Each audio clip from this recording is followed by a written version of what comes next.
Buenas tardes, hermanos. Vamos a orar. Padre nuestro celestial, te damos muchas gracias por tus misericordias, por tus bondades, por tu amor, Señor, porque nos das la vida y porque nos das el privilegio de escudriñar tu santa palabra. Oramos, Señor nuestro, porque abras nuestras mentes, nuestros corazones y lo que se exponga en este momento sea única y exclusivamente tu santa palabra, para edificación del cuerpo de Cristo. Oramos, Señor nuestro, en el precioso nombre de tu Hijo amado, nuestro Señor y Salvador Jesucristo. Amén. Bien, hermanos, hoy, de hecho, me conmovió, me tocó el corazón profundamente el que toda la iglesia entráramos con nuestras palmas. Eso no lo hacía yo desde que era niño. De verdad, me hizo no solo reflexionar y recordar lo que sentía y lo que hacía cuando era niño, sino lo que fue el momento de la entrada triunfal, que todo el pueblo acudía a traer sus mantos o ramas de árboles que cortaban para colocarlas a manera de alfombra para que por allí cruzara el Hijo de David que venía, el Señor Jesucristo, el Mesías. Y de verdad me tocó profundamente el hecho. No,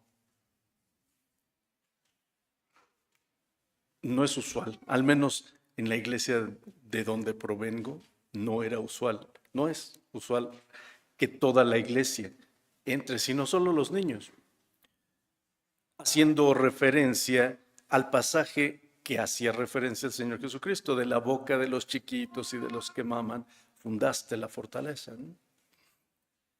Que acabamos de leer en Mateo 21, el Señor hace referencia al Salmo 8.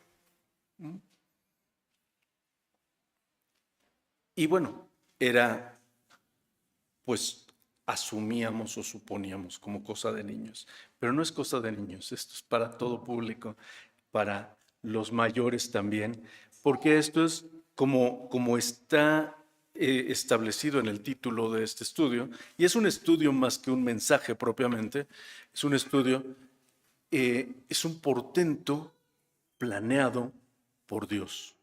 Y es un portento, verdaderamente algo portentoso, algo fuera de lo usual, algo fuera de lo común. Normalmente lo vemos como que pues una persona entró a una ciudad, pero no era cualquier persona y no fue a cualquier ciudad. Y esto es algo que estaba previsto por Dios desde el principio, desde el principio. Y vamos a constatar esto bíblicamente, porque esto es algo extraordinario, es maravilloso. Y esto nos demuestra que el día que estamos recordando hoy, que es la entrada triunfal del Señor Jesucristo, no fue un día más en la vida del Señor, no fue una casualidad que de repente, ay, pues ya me toca ir y voy. No, Dios lo estableció desde el principio. Y cuando decimos desde el principio, es desde el Génesis, desde antes del Génesis.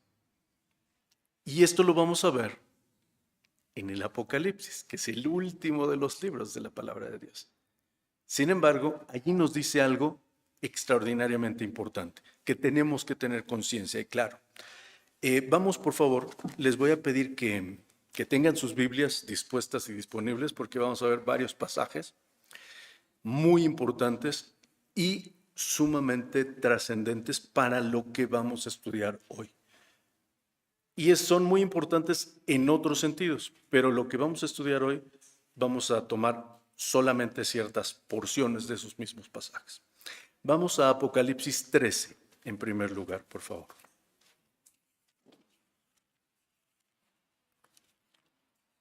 Apocalipsis 13, el versículo 8. Apocalipsis 13, versículo 8. Y fíjense lo que dice la palabra de Dios. El contexto es el capítulo por excelencia de la bestia, es decir, del anticristo. ¿Y esto como por qué tendría que venir acaso en la entrada triunfal? Escuchen lo que dice el versículo 8. Y todos los que moran en la tierra le adoraron, es decir, a la bestia, cuyos nombres no están escritos en el libro de la vida del Cordero. Hasta ahí vamos entendiendo. Pero fíjense, en el libro de la vida del Cordero, el cual fue muerto desde el principio del mundo. Ah, caray. El cual fue muerto desde el principio del mundo. El Cordero, el cual fue muerto desde el principio del mundo. ¿Cómo? ¿Quién es el Cordero entonces? ¿Quién es el Cordero? El Señor Jesucristo. Vamos a Juan 1. Y fíjense ustedes que Apocalipsis dice que el Cordero fue muerto desde el principio del mundo. Pongan mucha atención en esto. Vamos a Juan 1, por favor. El Evangelio según San Juan, capítulo 1, en el versículo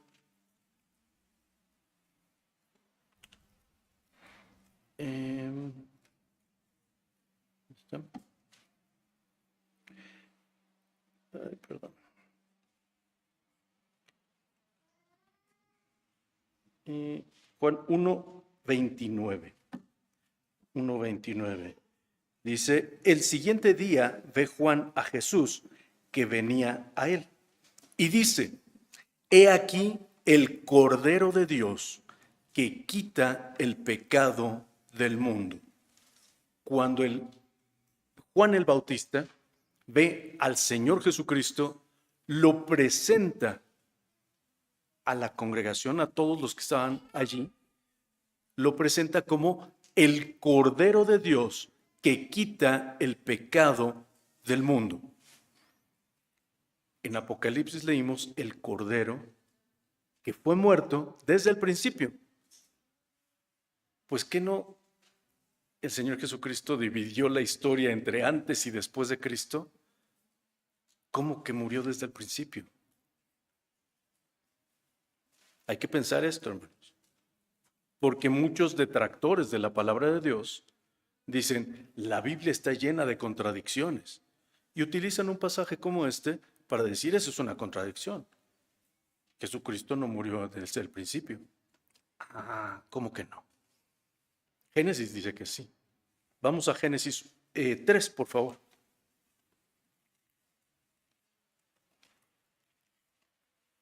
Génesis 3, ustedes recordarán que este capítulo 3 de Génesis nos relata la caída del hombre, el primer pecado de la mujer, del hombre, y la maldición a la serpiente que tentó al ser humano a pecar.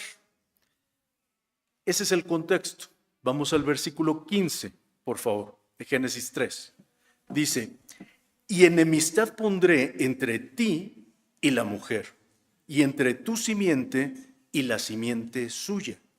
Esta te herirá en la cabeza y tú le herirás en el calcañar. Es decir, la simiente de la mujer heriría a la serpiente en la cabeza. ¿Sí? La serpiente de la mujer, la simiente de la mujer heriría a la serpiente en la cabeza. ¿Qué sucede cuando se hiere a una serpiente en la cabeza? La matamos. Si la herimos en otra porción de su cuerpo, sigue viviendo, se restituye el cuerpo y sigue viviendo. Pero cuando se hiere a la serpiente en la cabeza, la mata. Y la promesa en el Génesis, desde el principio, es que la simiente de la mujer heriría a la serpiente en la cabeza. La serpiente que es Satanás. ¿Sí? Y esto no lo digo yo, lo dice la palabra de Dios. Vamos nuevamente Apocalipsis, ahora al capítulo 12, para que estemos claros que la palabra de Dios dice todo esto. Apocalipsis 12, el versículo 9, dice, y fue lanzado fuera aquel gran dragón, la serpiente antigua que se llama Diablo y Satanás. La serpiente antigua que se llama Diablo y Satanás, el cual engaña a todo el mundo, fue arrojado en tierra y sus ángeles fueron arrojados con él. Entonces, lo que está prometiendo desde el principio Dios es que la simiente de la mujer heriría en la cabeza a la serpiente, que es Satanás. Eso es lo que prometió Dios desde el principio. Estamos en Génesis, ¿verdad? Desde el principio. Y cuando Dios promete algo, es como si ya lo hubiera cumplido. Por eso Apocalipsis dice, fue muerto desde el principio, porque lo prometió Dios en el principio, aunque se cumplimentó siglos después. Pero para Dios estaba hecho, porque estaba prometido. Dios lo prometió, ¿cierto? Y nada más para que nos demos cuenta, desde el principio Dios tenía previsto el plan de salvación. No fue un plan B cuando el hombre cayó y dijo, ay, vamos a tener que salvar a estos hombres. No, ya estaba previsto, porque Dios sabe todas las cosas y sabía que Satanás vendría en forma de serpiente, sabía que Eva lo escucharía, sabía que Adán iba a escuchar a Eva. Y desde el principio tenía el plan perfecto previsto. Y en ese plan perfecto estabas tú, porque a ti te escogió desde antes de la fundación del mundo. ¿Verdad que sí es un portento? Y todavía no llegamos a la entrada, nada más la promesa del Salvador. ¿Sí estamos claros, hermanos? Sorprendente, ¿verdad? Bastante. Pero vamos a ver, fíjense ustedes, lo que sucedió. Ustedes recordarán que cada año subían, y se dice subían porque es un monte, subían a la ciudad de Jerusalén a celebrar las fiestas del Señor. Y el Señor Jesucristo les decía a sus discípulos, vayan ustedes porque todavía no es mi tiempo. ¿Sí? Vamos a ver esto en Juan 7, versículo 8. Juan 7, versículo 8.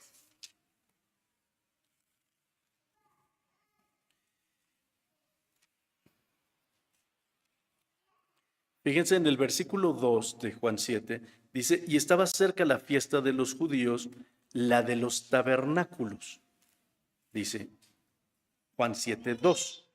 Y en el versículo 8 dice, vosotros subid a esta fiesta, yo no subo aún a esta fiesta. ¿Por qué? Porque mi tiempo aún no es cumplido. ¿Sí se fijan lo que dice el Señor? Porque mi tiempo aún no es cumplido. Porque mi tiempo aún no es cumplido. ¿Qué tiempo? ¿Qué tiempo? ¿Qué tiempo se tendría que cumplir para que el Señor llegara a Jerusalén? El tiempo de Dios. El tiempo establecido por Dios. ¿Qué tiempo estableció Dios? Esto es una pregunta bien interesante. ¿Por qué el Señor decía, mi tiempo todavía no es cumplido? Todavía no me toca presentarme en Jerusalén. Porque Dios lo había definido. Dios definió un momento específico y especial para que se presentara el Señor en Jerusalén. ¿En dónde lo definió? Desde el profeta Daniel, que vivió en el cautiverio babilónico, muchos siglos antes del Señor Jesucristo. Pero fíjense ustedes, vamos al profeta Daniel. Ahora vamos a Daniel 9, por favor. El profeta Daniel, capítulo 9. El profeta Daniel, capítulo 9, el contexto de este pasaje es lo que se conoce como las 70 semanas, la profecía de las 70 semanas. La profecía de las 70 semanas. Sí, mi amor. Sí, de la boca de los chiquitos. Fíjense ustedes, hermanos. Daniel 9, a partir del versículo 24, revela Dios a través del ángel Gabriel a Daniel lo que sucederá en estas 70 semanas. Y fíjense lo que dice el versículo 24. Perdón, antes de leer propiamente 70 semanas. Dios en Levítico estableció que el pueblo de Israel tendría que vivir, una vez entrando en la tierra prometida, vivir en semanas de años, 6 años de trabajo y 1 año sabático. Y luego 7 semanas, de esta forma, 7 semanas de años, y el año 50, o sea, son 7 por 7, 49 años, y el año 50 sería el año del jubileo. Eso lo pueden leer ustedes, hermanos, en Levítico 25. En Levítico 26 van a encontrar los castigos que Dios daría al pueblo de Israel de no obedecer lo que estableció en el capítulo 25. Y Daniel estaba en Babilonia como parte del castigo de Dios porque el pueblo de Israel no obedeció esta ordenanza de Dios. Ese es el contexto. Entonces, cuando escucha Daniel 70 semanas, él claramente entiende que estas semanas no son de días, sino son semanas de años, como Dios las estableció desde el principio, en Levítico 25. Dios estableció que viviría el pueblo de Israel en semanas de años, 6 años de trabajo y 1 año sabático, 1 año de descanso, conjuntos de 7 años, 1 semana de años. ¿Sí estamos claros? Ese es el contexto para que lo sepamos. Y entonces el versículo 24 de Daniel 9 dice, 70 semanas están determinadas sobre tu pueblo y sobre tu santa ciudad, para acabar la prevaricación y concluir el pecado y expiar la iniquidad, y para traer la justicia de los siglos y sellar la visión y la profecía. ¿Y qué dice al último? Ungir al santo de los santos. ¿Quién es el santo de los santos? El Señor Jesucristo. Ungir. ¿Quién es el ungido? El ungido es el escogido, el separado por Dios para un ministerio. Recordarán ustedes que los oficios que se tenían como sacerdote, profeta o rey requerían ser ungidos antes de oficiar, antes de ejercer su oficio. Sacerdote, profeta y rey. Ahora, este término ungido en hebreo se dice Mashiach, o lo que nosotros traducimos como Mesías. En griego, el mismo término ungido es Christos, es decir, Cristo. Mesías, Cristo y ungido, todo significa lo mismo. El Mesías es el ungido, el Cristo es el ungido y el ungido pues es el ungido. ¿Sí estamos claros, hermanos? Dice y ungir al Santo de los Santos. ¿Quién entró en la entrada triunfal? El Santo de los Santos, ¿cierto? El Mesías, si estamos claros. Ahora, estamos en Daniel 9 por el tiempo que Dios estableció. Recordemos que el Señor Jesucristo dijo, mi tiempo todavía no es cumplido, si estamos claros. Y vamos a ver qué tiempo se refería el Señor. Bueno, entendemos que 70 semanas, estamos hablando de 70 semanas de años. ¿Cuántos años son 70 semanas de años? 490 años, ¿cierto? 70 por 7 son 490 años, correcto. Entonces, fíjense bien, estos 490 años están determinados, le dice el ángel Gabriel a Daniel, están determinadas sobre tu pueblo y sobre tu santa ciudad. ¿Cuál es el pueblo de Daniel? Israel. ¿Y cuál es la santa ciudad del pueblo de Daniel? Jerusalén. ¿Sí? Entonces, esta profecía está determinada por Dios sobre el pueblo de Israel y sobre la ciudad de Jerusalén. ¿Ya estamos claros? Ya empezamos a ver un poco de relación con la entrada triunfal. Al menos la ciudad ya es la misma, ¿cierto? Bien, 70 semanas están determinadas sobre tu pueblo, pero ¿cuándo se empiezan a contar o cómo le hacemos para saber? Versículo 25 dice, sepas pues y entiendas que desde la salida de la palabra para restaurar y edificar a Jerusalén hasta, ¿quién? El Mesías príncipe, el ungido, el Cristo, el Mesías, el Hijo de Dios. Hasta el Mesías príncipe habrá 7 semanas y 62 semanas. Tornaráse a edificar la plaza y el muro en tiempos angustiosos. 70 semanas empiezan a contarse cuando sale la palabra para reconstruir la ciudad y el templo y se reconstruye en tiempos angustiosos. Ya tenemos de dónde parte. Y bueno, eso propiamente, de hecho todo esto lo doy en varios meses de clase de profecía bíblica. Ahorita estamos haciendo un resumen muy resumido, pero es importante que tengamos al menos esta vista general de la información que tiene la palabra de Dios. Vamos a ver a qué momento histórico se refiere Daniel. No solo profético, sino histórico. Dice, desde la salida de la palabra.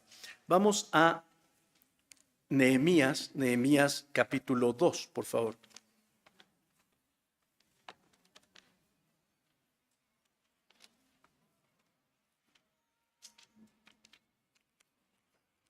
Nehemías capítulo 2. Fíjense ustedes que la palabra de Dios nos dice que todo lo que fue escrito para nuestra enseñanza fue escrito. Y este capítulo 2 de Nehemías empieza ubicándonos en espacio y tiempo. Dice, y fue en el mes de Nisán, en el año 20 del rey Artajerjes, que estando ya el vino delante de él, tomé el vino y dilo al rey, y como yo no había estado antes triste en su presencia, díjome el rey, ¿por qué está triste tu rostro? Pues no estás enfermo. No es esto sino quebranto de corazón.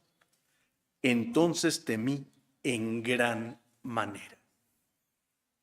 Recordarán ustedes, hermanos, que Nehemías era copero del rey, de este rey Artajerjes, conocido secularmente como Artajerjes Longimano. Era un rey de mano larga, que tenía las manos inusualmente grandes. Por eso le decían longimano, de manos grandes. El rey Artajerjes. Y como copero del rey, bueno, como siervo del rey, cualquier servidor del rey, no podía estar triste en la presencia del rey. ¿Por qué? Porque tenían el privilegio de servir al rey. Y el rey pues era lo más magnífico que podría desear cualquier súbdito, estar sirviendo al rey. Por lo tanto, por eso temía su vida Nehemías, porque estaba delante del rey y estaba triste, pero estaba triste porque le habían informado que la ciudad de Jerusalén, otra vez, la ciudad santa, la ciudad de Jerusalén estaba destruida. Las casas y el muro estaban destruidos. Entonces él, como copero del rey, le pide al rey permiso para ir y le pide también provisiones para construir. Y para esto le pide cartas para que tanto le sea flanqueado el camino como el bosque real le permita la provisión de madera para poder trabajar en el muro. Entonces, sepas pues y entiendas que desde la salida para restaurar y edificar la ciudad y el santuario, ahí está. Nos damos cuenta, la salida de la palabra. Versículo 7 de Nehemías 2. Además dije al rey, si al rey place, dénseme cartas para los gobernadores de la otra parte del río, que me franqueen el paso hasta que llegue a Judá. Dénseme cartas, la salida de la palabra. Ahí está, la salida de la palabra. Y dice en Daniel, tornaráse a, ¿cómo dice? Tornaráse a edificar la plaza y el muro en tiempos angustiosos. Nehemías da cuenta de estos tiempos angustiosos también. Vamos al capítulo 5, si no me equivoco. No, perdón, capítulo 4 de Nehemías. Nehemías 4. Dice en el versículo, desde el versículo 16. Mas fue que desde aquel día la mitad de los mancebos trabajaba en la obra y la otra mitad de ellos tenía lanzas y escudos y arcos y corazas, y los príncipes estaban tras toda la casa de Judá, los que edificaban en el muro, y los que llevaban cargas, y los que cargaban, con la una mano trabajaban en la obra, y en la otra tenían la espada. Porque los que edificaban, cada uno tenía su espada ceñida a sus lomos, y así edificaban. Y el que tocaba la trompeta estaba junto a mí. ¿Por qué tenían que tener las espadas a la mano? Porque eran tiempos angustiosos. Porque los vecinos de la ciudad de Jerusalén no querían que se reconstruyera la ciudad, ni los muros, mucho menos el santuario. Tiempos angustiosos. Y tenemos la fecha de esta salida de la palabra y de estos tiempos angustiosos.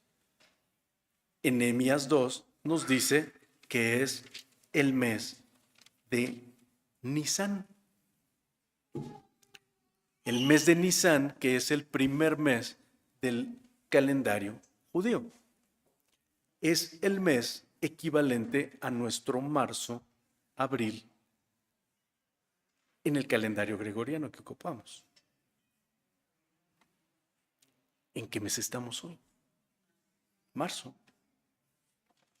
Estamos cumpliendo años de la salida de la palabra, porque fue en este mes la salida de la palabra. Y ustedes recordarán que la Semana Santa cambia.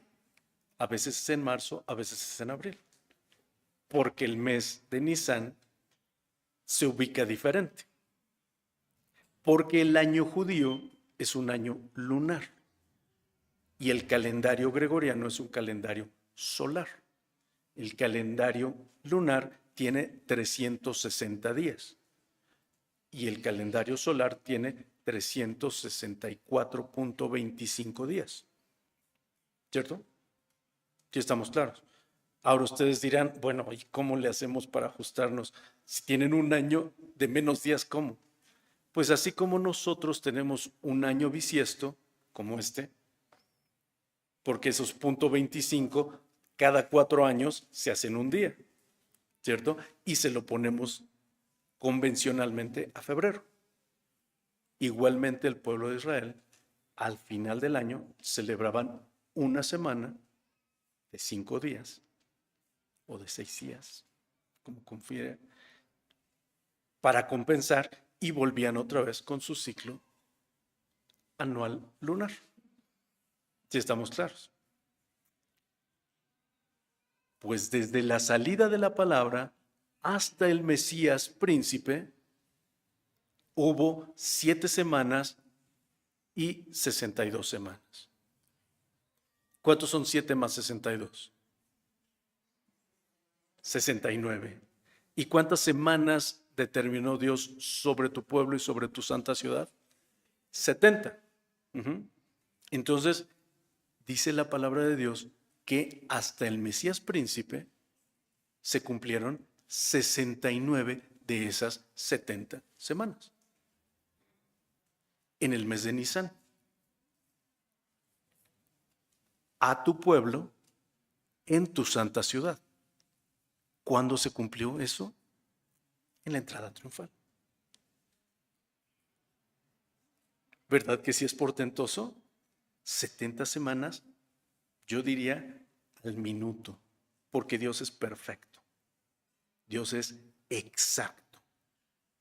Y cuando entró el Señor Jesucristo en la entrada triunfal, era porque ya se había cumplido el tiempo y era el momento de presentarse como Mesías delante de tu pueblo en la santa ciudad. Y así lo reconoció el pueblo de Israel, como el hijo de David que viene, el Mesías, el ungido, el Cristo,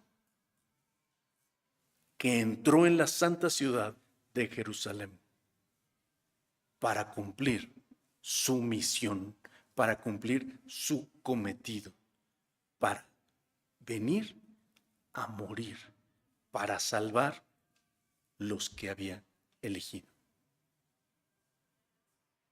Cumpliendo la promesa desde el principio y refrendando lo que dice Apocalipsis, que fue muerto desde el principio. Porque así como lo prometió Dios desde el principio, lo cumplió en el momento preciso, exacto, sin faltar, sin fallar, nada, en la entrada triunfal. Si nos damos cuenta, hermanos, que es un verdadero portento, después de siglos de profetizado en Génesis, profetizado en Daniel, cumplimentado en los evangelios, a exactitud precisa, porque el Señor claramente sabía cuándo era el momento. Y el momento fue la entrada triunfal. ¿Qué tal, hermanos? ¿Verdad que es impresionante? Impactante, pero además es precioso, porque ese Dios perfecto que prometió en el Génesis, que cumplió en que prometió en el Génesis, que explicó en Daniel y que cumplió en los evangelios, es tu Dios. Es el Dios al que venimos a adorar aquí, y por eso me conmueve tanto que toda la iglesia traiga sus palmas, porque estamos reconociendo al Rey de Reyes y Señor de Señores, no solamente como Rey de Reyes y Señor de Señores, como Rey mío, Dios mío, Señor mío, de mi corazón. Porque eso es nuestro Dios. Es Rey y es Dios de mi corazón. Y eso es lo que estamos recordando hoy. Y por eso me sobrecoge y me encanta este acto que hemos hecho de entrar en procesional con nuestras palmas en conmemoración de este portento, de esta maravilla de Dios. Porque nos damos cuenta que no es cualquier cosa, después de todo lo que hemos estado viendo. Y no solamente no es cualquier cosa. Yo les dije, no fue cualquier persona y no fue cualquier ciudad. No, la persona que entró fue el Señor Jesucristo. Y leímos el Salmo 24. Leímos el Salmo 24, ¿se acuerdan? Busquemos el Salmo 24 para que constatemos quién es el que entra. En el Salmo 24, la parte final de este Salmo hermoso, nos dice, a partir del versículo 7, alzad, oh puertas, vuestras cabezas, y alzaos vosotras puertas eternas. ¿Y qué? Entrará el Rey de Gloria. ¿Quién es este Rey de Gloria? Jehová el fuerte y valiente, Jehová el poderoso en batalla. Alzad, oh puertas, vuestras cabezas, y alzaos vosotras puertas eternas, y entrará el Rey de Gloria. ¿Quién es este Rey de Gloria? Jehová de los ejércitos. Él es el Rey de la Gloria. ¿Y quién entró en las puertas de Jerusalén? Jehová de los ejércitos, el Rey de Gloria. El Señor Jesucristo es Dios. ¿Sí nos damos cuenta? No es cualquier persona. Por eso, muchas veces, en lo personal, evito decir Jesús. Porque no es cualquier Jesús. Es el Señor Jesucristo. Es el Rey de Reyes. Jehová de los ejércitos. Él es el Rey de la Gloria. Él es el que entró en las puertas de la ciudad de Jerusalén como Mesías príncipe. ¿Sí estamos claros, hermanos? No fue cualquier persona, no entró a cualquier ciudad. Entró el Rey de Gloria a la ciudad santa de Jerusalén. Porque 70 semanas están determinadas sobre tu pueblo y sobre tu santa ciudad. Así lo dijo Dios a través del ángel Gabriel a Daniel. Y así se cumplió en la entrada triunfal. Qué cosa más maravillosa. Qué cosa más espectacular.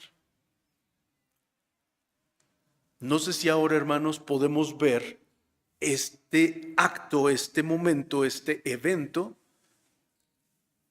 con otros ojos completamente distintos, desde una perspectiva completamente diferente, con un corazón diferente también, un corazón no solo sorprendido, pero un corazón humilde delante del Creador y sustentador de todas las cosas. Un corazón que reconoce al Hijo de David que viene. Y no solo Hijo de David. Vamos a ver qué dice Apocalipsis 22. Apocalipsis 22. Versículo 16. Dice, Apocalipsis 22, el último capítulo de la palabra de Dios, el versículo 16 dice, yo Jesús he enviado mi ángel para daros testimonio de estas cosas en las iglesias. Yo soy la raíz y el linaje de David, la estrella resplandeciente y de la mañana.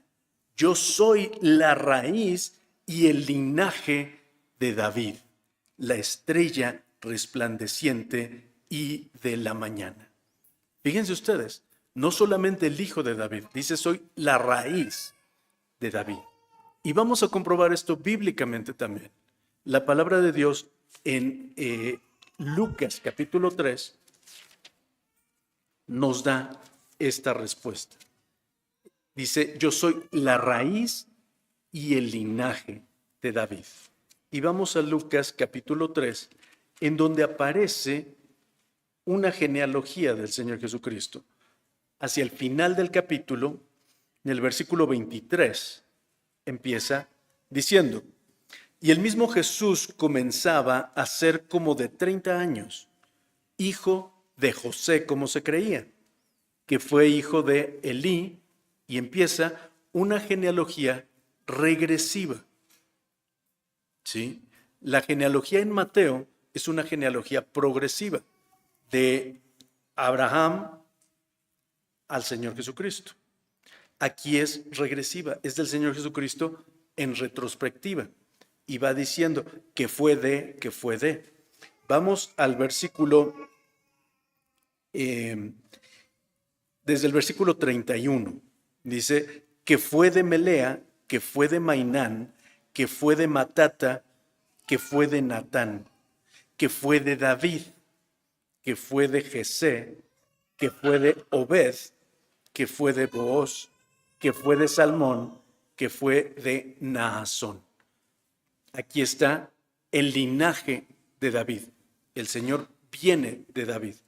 Y de hecho, les decía, las genealogías, tanto de Mateo, que es progresiva, como de Lucas, que es regresiva, van a ver que coinciden en algunos puntos, pero en otros no. Otra vez, los detractores de la palabra de Dios van a decir, la Biblia está llena de contradicciones. No, tu cabeza está llena de contradicciones. No, la Biblia no. En Mateo la genealogía es la genealogía oficial, la genealogía de José. En Lucas, recordemos que Lucas era griego, no judío, era griego, y la genealogía que aparece en Lucas es la de María. Es la de María. Por eso difieren en ciertas partes. Si estamos claros, hermanos. Recuerden ustedes que a lo largo del Evangelio según San Lucas, escuchamos la voz de Lucas diciéndonos, mas María guardaba todas estas cosas, confiriéndolas en su corazón. ¿Y cómo, si las confería en su corazón, sabía Lucas? Pues seguro porque se las platicó María, sin duda alguna. Entonces, tengamos claro, esta genealogía es la de María y es la de la simiente de la mujer. ¿Se acuerdan que en Génesis dijo así? La simiente de la mujer. Y también recordamos que Pablo dice que el Señor Jesucristo fue engendrado no por voluntad de varón, sino del Espíritu Santo. ¿Cierto? Y es correcto, porque no fue engendrado por voluntad de varón, sino del Espíritu Santo de Dios. Y esta es la genealogía que comprueba la simiente de la mujer, prometida desde el Génesis, que como dice en Apocalipsis, fue muerto desde el principio. ¿Sí? Vamos entendiendo este panorama amplio. Y fíjense ustedes el final que me encanta. Dice que fue de Cainán, versículo 38, Lucas 3, que fue de Cainán, que fue de Enós, que fue de Set, que fue de Adán, que fue de Dios. De Dios a Dios. Soy la raíz y el linaje de David, comprobado en la Santa Palabra, claramente, vivamente. Es el linaje de David que reconoció el pueblo de Israel como hijo de David, también es la raíz de David. ¿Sí nos damos cuenta, hermanos? Qué cosa más preciosa, qué perfección tan impactante la del Señor. Al llegar en su tiempo, al hacer esta entrada triunfal, siendo reconocido como el ungido, el Santo de los Santos, el Mesías, el Cristo, para el pueblo de Israel y para nosotros también. Dios permita que este breve estudio nos dé claridad y nos dé una perspectiva nueva de lo que significa la entrada triunfal del Señor Jesucristo a la ciudad santa de Jerusalén. Que Dios les bendiga, hermanos.